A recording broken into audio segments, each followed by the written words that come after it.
Senhor Deus, mais uma vez, queremos nos aproximar do trono do Senhor, pedindo a Deus que o Senhor seja conosco, abra os nossos olhos. E, Pai, que hoje, especificamente, possamos enxergar a glória do nosso Senhor Jesus Cristo. Nos dê, Pai, os olhos para entender e para enxergar realmente quem é esse Jesus. Eu peço a Deus em nome de Jesus. Amém. Então, ontem à noite, nos concentramos bastante no Evangelho, né? E no final da passagem de hoje, encontraremos novamente uma reafirmação do Evangelho. A gente vai começar hoje, então, dando uma olhada nesses 3 últimos versículos primeiro e usá-los como ponto de partida para os versículos 15 a 20, onde passaremos a maior parte do nosso tempo hoje. Então, vamos lá, começando com os últimos 3 versículos da passagem de hoje, que é os versículos 21 a 23 de Colossenses capítulo 1. Hoje a gente vai competir com o circo. Um desafio. Antes, vocês estavam separados de Deus, e na mente de vocês eram inimigos por causa do mau procedimento de vocês.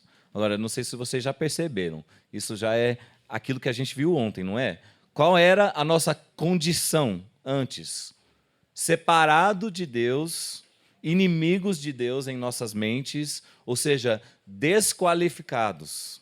Foi o que a gente viu e discutimos ontem. Mas, versículo 22, mas agora ele os reconciliou pelo corpo físico de Cristo, mediante a morte, para apresentá-los diante dele, santos, inculpáveis e livres de qualquer acusação.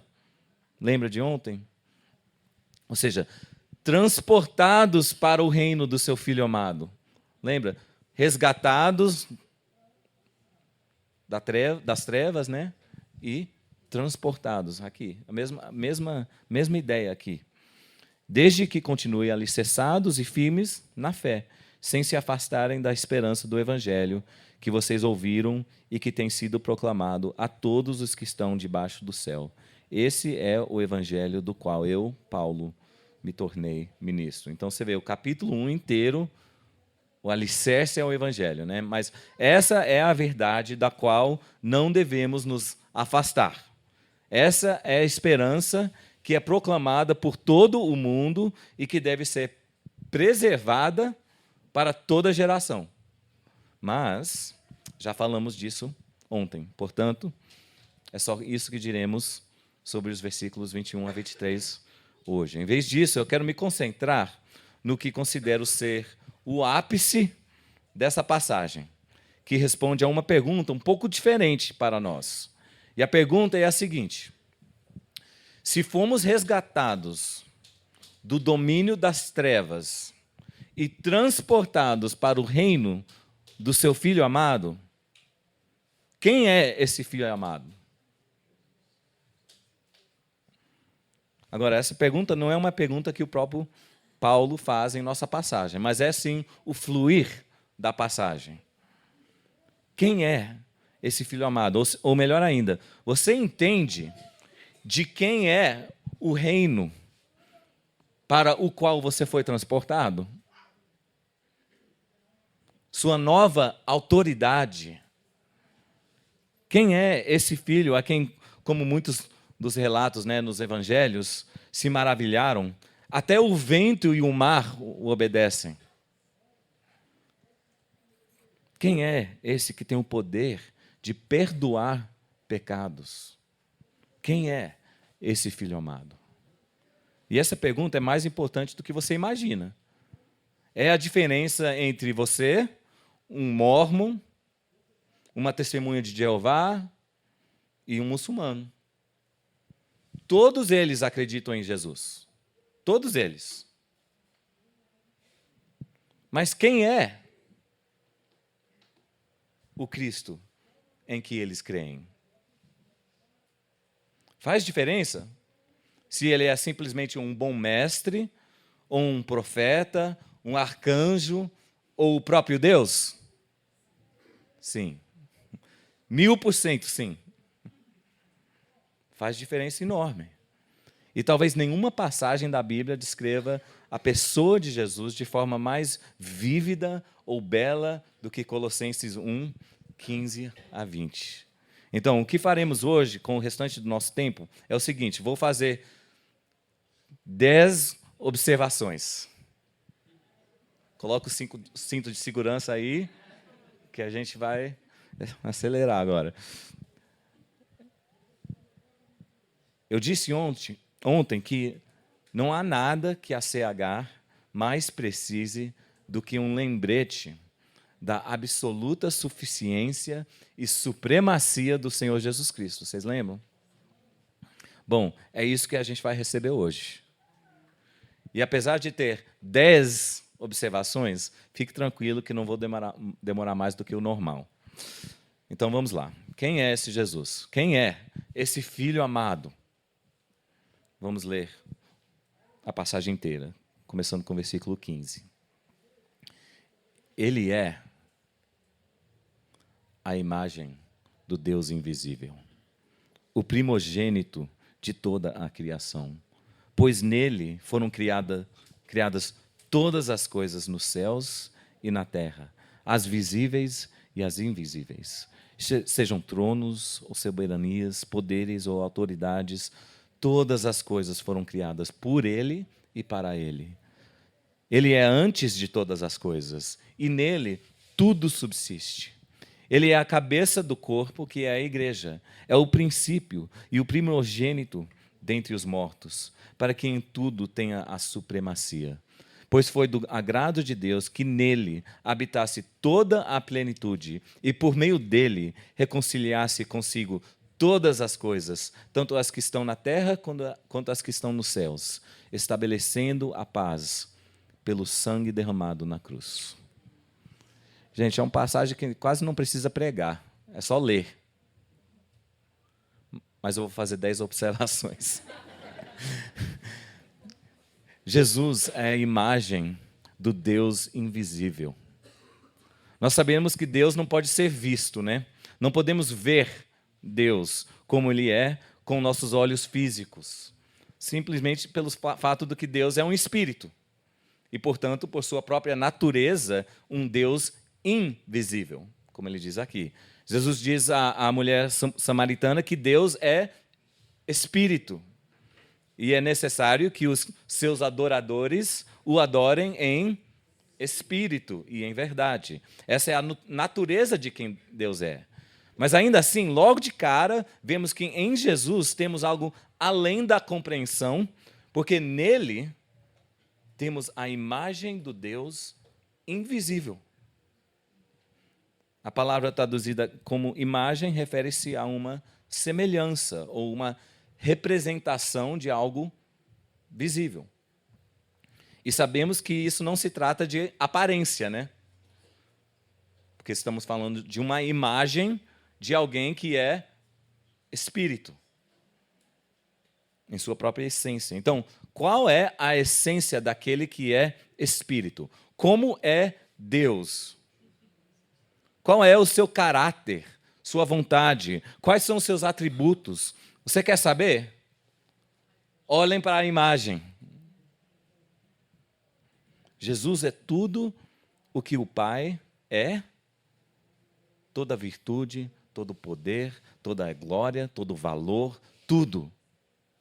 Quando Filipe pediu a Jesus que nos mostrasse o Pai, você se lembra como Jesus respondeu? Quem me vê, vê o Pai. Isso realmente é tão louco como parece. Quando Jesus disse na frente dos fariseus que eu e o Pai somos um, o que eles fizeram? Imediatamente pegaram pedras para apedrejá-lo. Ele estava afirmando ser Deus. foi uma blasfêmia, como de fato deveria ter sido, se não fosse verdade. Jesus é a imagem do Deus invisível. Você quer conhecer o coração de Deus, a natureza de Deus, o caráter de Deus? Ou, como o Josh compartilhou com os homens hoje, você quer contemplar a Deus da mesma forma que Isaías contemplou? Você já pensou nisso? Olhe para Jesus.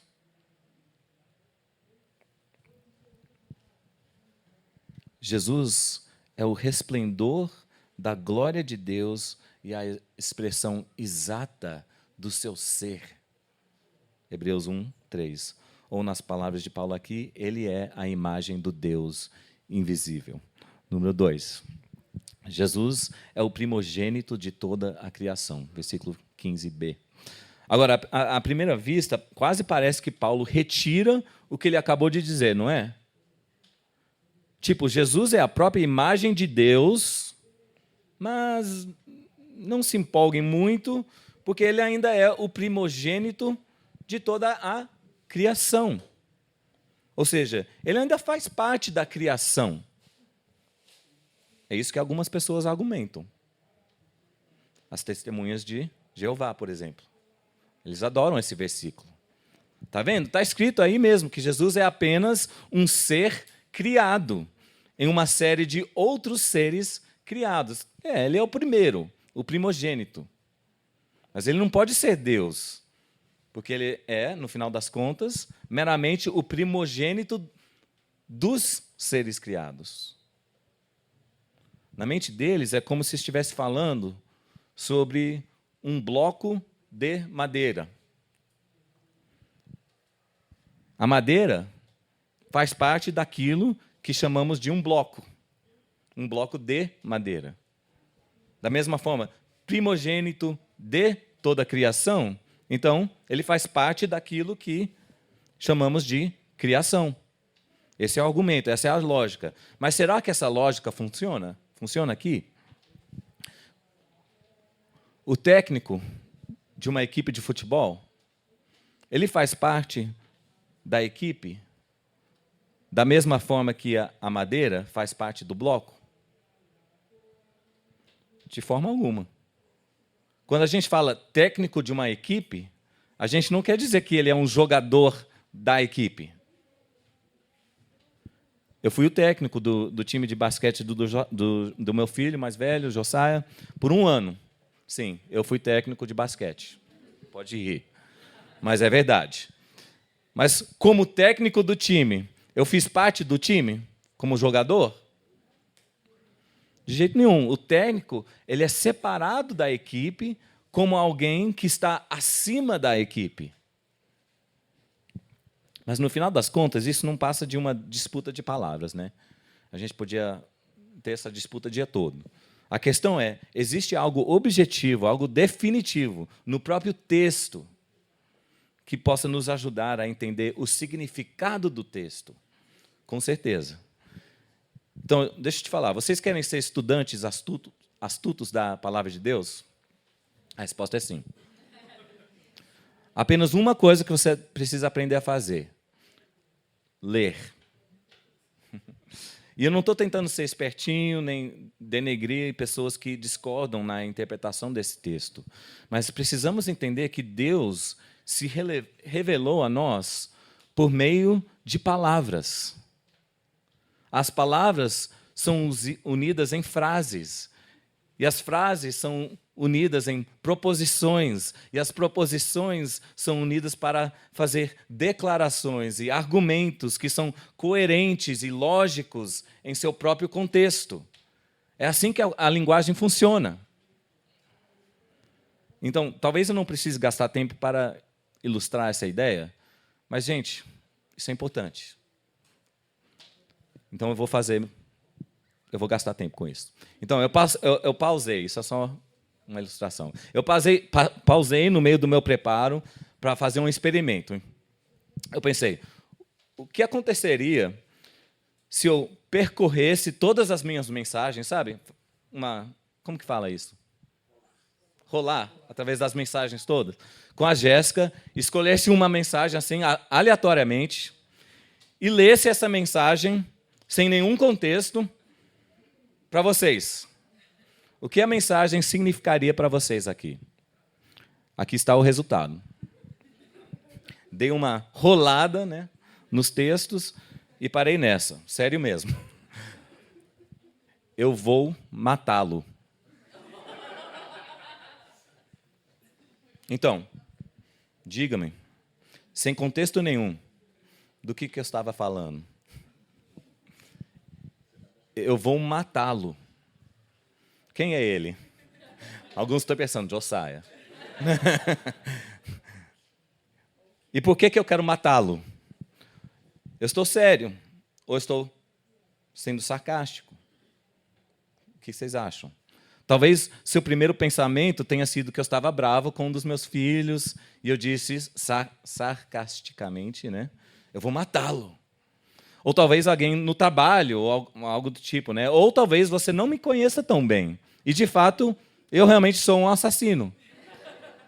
Então, como que podemos ter certeza? Contexto. Se você lesse a mensagem anterior, você teria lido o texto da Jéssica, dizendo que a comida do gato estava espalhada em todo canto da varanda. Mas isso ainda não é a resposta. Porque você ainda não teria contexto suficiente. Porque isso faria você pensar que eu queria matar quem? O gato. Ao invés disso, se você continuasse lendo, você teria lido que estamos com um pequeno problema de guaxinins que estão entrando tanto em nosso lixo quanto na comida do gato. Agora você está começando a entender. Ou seja, eu não estava ameaçando meus filhos, também não estava falando sarcasticamente. Se eu pudesse encontrar aquele guaxinim em ação, eu realmente o mataria. Eu sou assassino, só de guaxinins, não de pessoas. Meu ponto é o seguinte: contexto, contexto, contexto.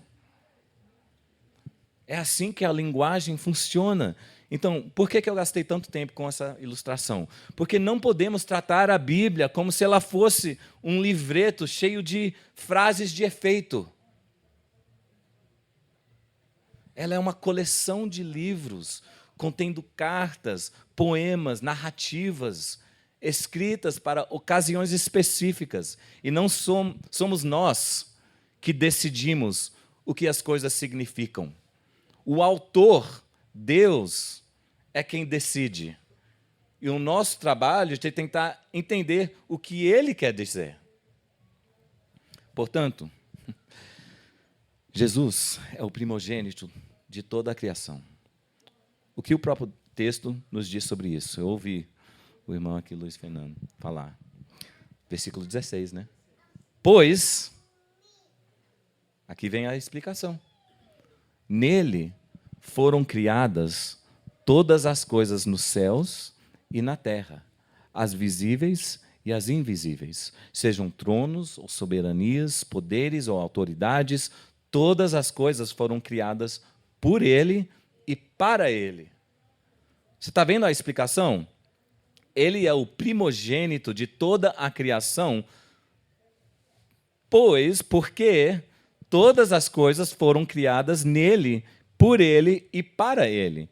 Então, se todas as coisas foram criadas por Ele, então Ele necessariamente não pode ser incluído nas coisas que foram criadas. Sim? O que significa que primogênito de toda a criação tem que significar algo diferente, de que ele faz parte da criação. Faz sentido? Em outras palavras, Paulo está dizendo, aqui está como Jesus é o primogênito de ou sobre toda a criação. É em virtude de ele ter criado todas as coisas. Se Jesus fosse meramente parte da criação, os versículos 15 a 16 não seriam apenas contraditórios, eles seriam ilógicos. De fato, se continuarmos lendo, o versículo 17 dirá que ele é antes de todas as coisas? Como pode aquele que é temporalmente anterior a todas as coisas criadas fazer parte da criação? Não pode. O fato é que a palavra primogênito não significa apenas o primeiro em uma sequência, ou até mesmo o primeiro em relação ao tempo, mas também pode significar o primeiro em posição, o supremo em dignidade. E a gente vê isso no Salmo 89, 27. Se você quiser anotar, define o que significa primogênito. Também o nomearei meu primogênito, o mais exaltado dos reis da terra. É um salmo messiânico falando de Jesus. Primogênito, o mais exaltado dos reis da terra.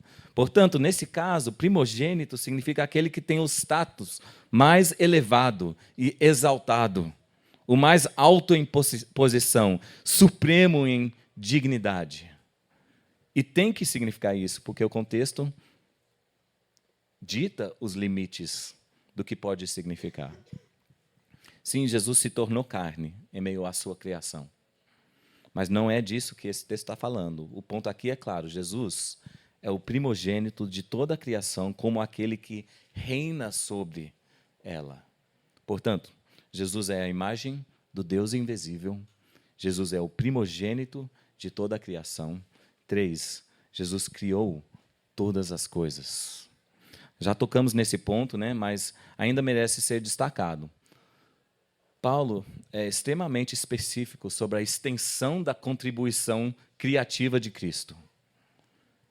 Ela abrange literalmente tudo, todas as coisas. Com o que ele quer dizer, tudo. As coisas nos céus, na terra, visíveis e invisíveis, tudo. Você sabia que se você estendesse o polegar assim, em direção ao espaço, haveria mais ou menos 265 mil galáxias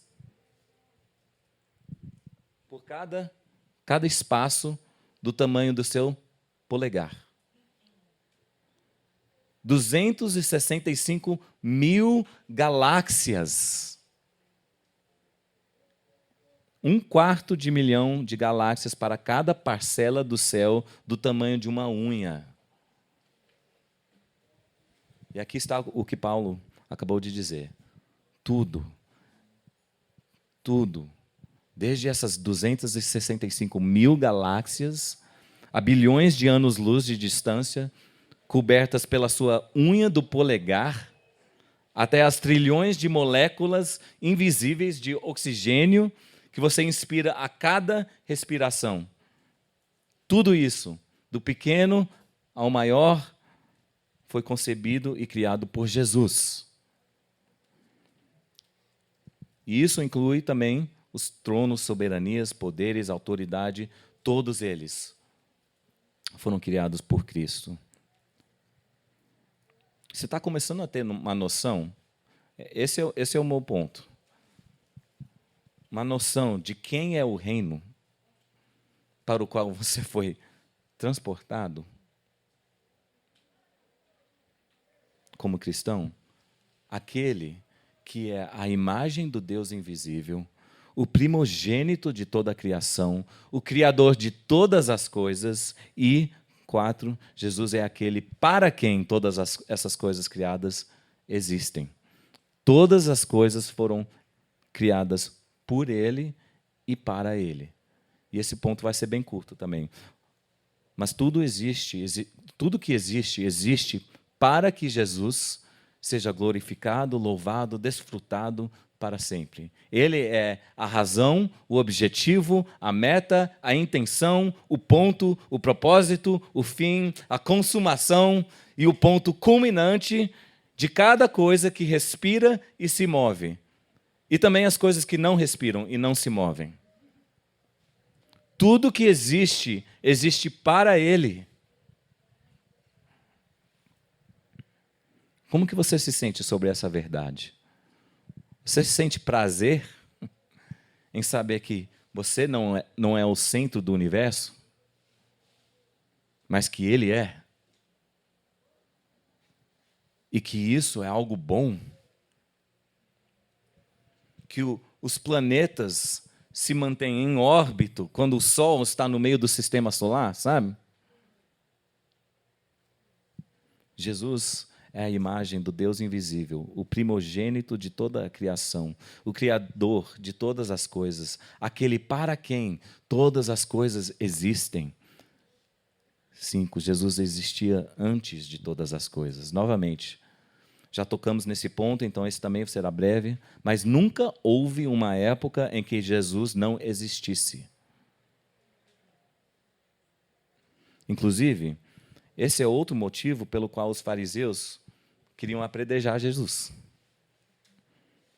João 8, versículo 56. Abraão, pai de vocês, regozijou-se porque veria o meu dia. Ele o viu e alegrou-se. Disseram-lhe os judeus: você ainda não tem 50 anos e viu Abraão? Respondeu Jesus: eu lhes afirmo que antes de Abraão nascer, eu sou. Então eles apanharam pedras para apredejá-lo. Mas Jesus escondeu-se e saiu do templo. Gente, ou Jesus é digno de ser apedrejado por dizer essas coisas ridículas, ou ele é quem ele diz ser. Só tem essas duas opções. Ou ele era louco, ou ele é Deus. Sua escolha. Ou seja, eu perdi meu lugar.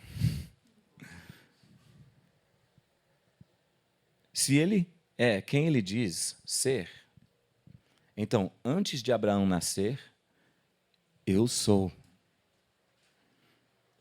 Eu sou o Deus do universo, eternamente autoexistente. Jesus é a imagem do Deus invisível, o primogênito de toda a criação, o Criador de todas as coisas, aquele para quem todas as coisas existem. Ele é antes de todas as coisas, o grande eu sou, Ele mesmo, eterno com o Pai e digno de todo o louvor. E, 6, nele tudo subsiste. Essa frase destaca o fato de que Jesus não criou o universo para depois tirar uma soneca. Até mais, gente. Vocês estão agora por conta própria. Só não estraga tudo, tá? A gente não ouviu muito bem, né? Não, Jesus Cristo é o poder contínuo de sustentação e apoio pelo qual tudo o que ele criou se mantém unido em sua existência. O autor de Hebreus diz que ele sustenta todas as coisas por sua palavra poderosa. Se Jesus para de falar, o cosmos inteiro se integra. Pense nisso, gente. Você sabia que se a Terra não estivesse à distância exata que está do Sol, inclinada no ângulo exato de 23,5 graus que está, e composta dos gases exatos dos quais é composta, ela seria incapaz de sustentar a vida. Só um pouquinho, alguns graus de diferença no ângulo, um gás a menos que seja necessário para a vida, ou apenas um pouco mais longe do Sol, e puf, estamos acabados. Então, o que mantém todas essas coisas como estão? A ciência? Não. Em Jesus, todas as coisas se mantêm, nele tudo subsiste. Se em algum momento, por qualquer motivo, Jesus abrisse mão, só um pouquinho, do seu controle providencial e preservador sobre qualquer coisa, ela se desintegraria, desaparecendo no nada. E a propósito, aquele que sustenta todas as coisas é o mesmo que sustenta você, cristão. Pense nisso. Não apenas fisicamente, mas espiritualmente também. Porque, como diz Judas, né? Jesus é poderoso para impedi-los de cair e para apresentá-los diante da sua glória sem mácula e com grande alegria. O Deus que sustenta esse universo é o Deus que sustenta a sua fé, que sustenta você. Jesus é a imagem do Deus invisível, o primogênito de toda a criação, o Criador de todas as coisas, aquele para quem todas as coisas existem. Ele é antes de todas as coisas, nele tudo subsiste. 7. Jesus é a cabeça da igreja. Ele é a cabeça do corpo, que é a igreja. Agora, Paulo muda de direção um pouquinho, né? Da natureza cósmica do que Jesus é, para um aspecto bem específico de sua criação, a igreja. E posso lhe dizer que nada me dá mais confiança e esperança para vocês, como igreja, CH, do que afirmações como essa. Jesus é a cabeça dessa igreja. Gente, vocês talvez não enxergam. Isso não está nas minhas... Desculpa, vou demorar um pouquinho mais, tá? Mas a gente está fora, né? Faz algum tempo. 5 anos, 6, quase. E talvez vocês não enxergam o que Deus está fazendo entre vocês. Mas eu enxergo. Vocês estão diferentes. Eu vejo a obra de Deus nas suas vidas. Eu já tive várias conversas com vocês hoje e eu estou muito encorajado. Sério mesmo. Eu sei que vocês têm passado por muitos desafios, mas vocês estão crescendo no Senhor. Ele está operando e é visível. Glória a Deus. Ele é a cabeça dessa igreja. Não é o Jeff, não é o Tiago, não é o Jader, né? Que há de vir, se Deus quiser, mesmo na busca de um pastor. Ele é o pastor principal. Vocês creem nisso? A cabeça do corpo, chamado Comunidade Horizonte, em Belo Horizonte, Minas Gerais, é Cristo. A mesma cabeça que tem sido a cabeça daquele organismo espiritual composto de todos os crentes em toda a história, do qual a igreja em Colossos fez parte. Vocês fazem parte desse mesmo corpo. Jesus é a imagem do Deus invisível, o primogênito de toda a criação, o Criador de todas as coisas, aquele para quem todas as coisas existem. Ele é antes de todas as coisas, nele tudo subsiste, ele é a cabeça do corpo, a igreja. E, 8, Jesus é o primogênito dentre os mortos. Ele é o princípio, versículo 18, e o primogênito dentre os mortos, para que em tudo tenha a supremacia. Se ele é o princípio da criação física, como aquele que criou todas as coisas, agora ele é descrito aqui como o princípio da igreja. Você vê a mudança aqui, né? A nova criação de Deus, pelo fato de ter ressuscitado dos mortos. É claro que Jesus não é a primeira pessoa a ressuscitar dos mortos. Pense em Lázaro e outros, né? Mas todos os outros que ressuscitaram dos mortos, antes dele, morreram de novo. Ele é o único a ser ressuscitado dos mortos e permanecer vivo. E assim, quando Deus Pai ressuscitou Jesus dentre os mortos e o exaltou à direita da majestade nas alturas, ele se tornou as primícias da ressurreição para todos os que estão unidos a Ele, como a gente viu ontem. Isso significa que a única esperança para a nossa futura ressurreição é a ressurreição de Cristo. né? 1 Coríntios 15, vocês conhecem bem, eu vou ler uma parte. Eis que eu lhes digo um mistério. Nem todos dormiremos, mas todos seremos transformados, no momento. Num abrir e fechar de olhos, ao som da última trombeta, pois a trombeta soará, os mortos ressuscitarão, incorruptíveis, e nós seremos transformados. Quando, porém, o que é corruptível se revestir de incorruptibilidade e o que é mortal de imortalidade, então se cumprirá a palavra que está escrita. A morte foi destruída pela vitória. Onde está, ó morte, a sua vitória? Onde está, ó morte, o seu aguilhão? O aguilhão da morte é o pecado. E a força do pecado é a lei. Mas, graças a Deus, que nos dá a vitória por meio de nosso Senhor Jesus Cristo. Amém? Jesus é o primogênito dentre os mortos. E qual é o objetivo final? Que em tudo Ele tenha a supremacia. Vocês estão pegando o foco ainda?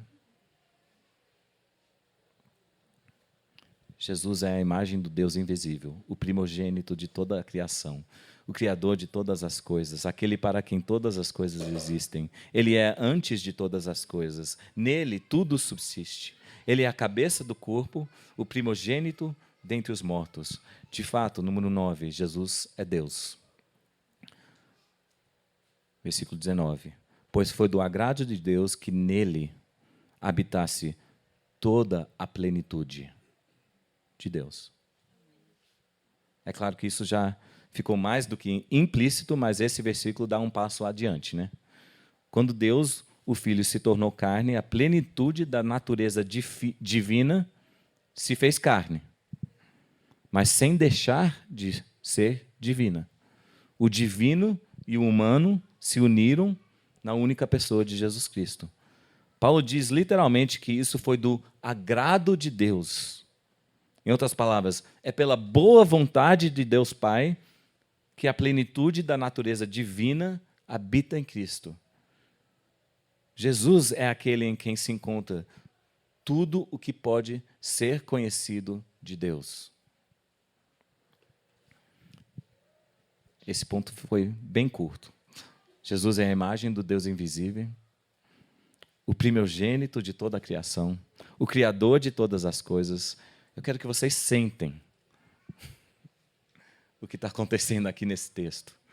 Aquele para quem todas as coisas existem, ele é antes de todas as coisas, nele tudo subsiste, ele é a cabeça do corpo, o primogênito dentre os mortos. De fato, ele é todas essas coisas porque ele é Deus. E isso nos leva, finalmente, a número 10. Jesus é o Salvador, o reconciliador de todas as coisas. Versículo 20. E por meio dele, reconciliasse consigo todas as coisas, tanto as que estão na terra, quanto as que estão nos céus, estabelecendo a paz pelo seu sangue derramado na cruz. Eu falei ontem, né, que não apenas faltamos qualificações para o reino de Deus, mas que, de fato, somos desqualificados por causa da nossa inimizade com Deus. Em nossa carne, estamos em guerra com Ele. Essa é a nossa condição a partir de Cristo. E o único poder que pode trazer paz, o único meio pelo qual podemos ser reconciliados e, portanto, nos relacionar com Deus como pai e amigo, é pelo sangue derramado na cruz. Numa guerra, a paz só pode ser alcançada de duas formas: ou com a remoção da hostilidade, ou a subjugação dos inimigos. E o ponto para nós é que Jesus é aquele por meio de quem, e o único por meio de quem, a hostilidade pode ser removida e a paz pode ser alcançada. Portanto, respirar. Pode tirar o cinto agora. voltemos à nossa pergunta original. Quem é esse filho amado? Você entende agora de quem é o reino para o qual você foi transportado? Quem é a minha nova autoridade? A quem pertence esse novo reino? É o reino daquele que é a imagem do Deus invisível, o primogênito de toda a criação, o Criador de todas as coisas, aquele para quem todas as coisas existem. Ele é antes de todas as coisas, nele tudo subsiste. É a cabeça do corpo, o primogênito dentre os mortos, de fato, ele é Deus. E esse Jesus está ativo nesse mundo hoje, reconciliando pecadores como você e eu, consigo mesmo, estabelecendo paz pelo sangue da sua cruz. Esse é aquele para cujo reino vocês foram transportados. Então, eu só tenho um comentário para fechar o nosso tempo hoje. Já que a supremacia de Cristo não precisa de mais comentário.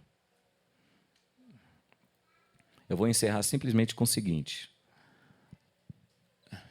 Não é quase risível, essa é a palavra. Risível, né? Laughable. Risível, obrigado. O fato de termos, debates teológicos, por exemplo, sobre coisas como é fé ou é obras? Como se essas fossem ideias opostas. Tenho que ter obras para provar a minha fé? Se é tudo pela graça, por que tenho que obedecer? Por que santidade? Por que seguir Jesus? Continuaremos no pecado para que a graça aumente ainda mais? Né? Paulo pergunta. Gente, é quase ridículo. Vocês estão entendendo? À luz do reino desse Jesus a quem pertencemos. É um novo rei. E esse que a gente discutiu hoje é o rei desse reino. O que é isso? Estamos falando aqui do governo, do poder, da autoridade desse Jesus sobre o qual acabamos de ler. A melhor pergunta seria: até que ponto a sua vida reflete a preeminência e a supremacia do Cristo vivo e ressuscitado que acabamos de testemunhar? Essa é a pergunta. Esse Jesus governa a sua vida de modo a refletir quem ele realmente é? Essa é a pergunta. Jesus não é o Senhor de 1 ou 2 horas no domingo de manhã. Ele é o Senhor de tudo. Preeminente sobre tudo. O que precisamos é de olhos para enxergar quem Ele realmente é. Vamos orar. Oh Deus, esse é o meu pedido, essa é a minha oração para mim, para essa igreja, para o seu povo. Pai, que o Senhor nos dê olhos para enxergar o Senhor da forma que o Senhor realmente é. Que possamos ver, que possamos contemplar a Deus como cantamos ontem. Na face do nosso Senhor Jesus Cristo e sermos transformados com glória cada vez maior. Pai, esse é o nosso desejo. Eu peço por isso para cada um que está aqui hoje. Nos dê olhos, Pai, para enxergar a glória do nosso Senhor Jesus Cristo. Faça isso, em nome de Jesus. Amém.